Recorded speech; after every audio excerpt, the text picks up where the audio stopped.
या युनिट बसवल्यापासून आम्हाला एक वापशा कंडिशनवर आम्ही काम करायला लागलो. त्याच्याने खताची बचत वगैरे व्हायला लागली आणि रिझल्ट पण चांगले आहे.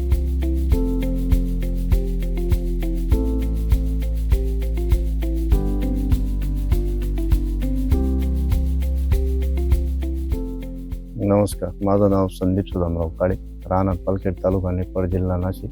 मी हे फायलोचं युनिट जे आहे मागील वर्ष 2025 एप्रिलमध्ये बसवलेलं होतं. त्याने आम्हाला फायदा असा झाला की जे आम्ही अंदाजे इरिगेशन करत होतो याने लवकर पाणी यायचं. आमच्याकडे हा इथं 1.5 एकरचा SSNचा प्लॉट आहे. त्याची 2 ऑक्टोबरची कटिंग आहे. त्याच्यावर माल बी भरपूर होता.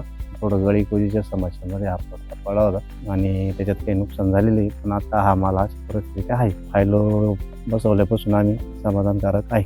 अगोदर इरिगेशन आम्ही अंदाजी मुरमाड जमीन या हिशोबाने 3-4 दिवशी याला पाणी आणि खत द्यायचं. आत्ताच्या इरिगेशन मधला आमचा असा फरक आवडला.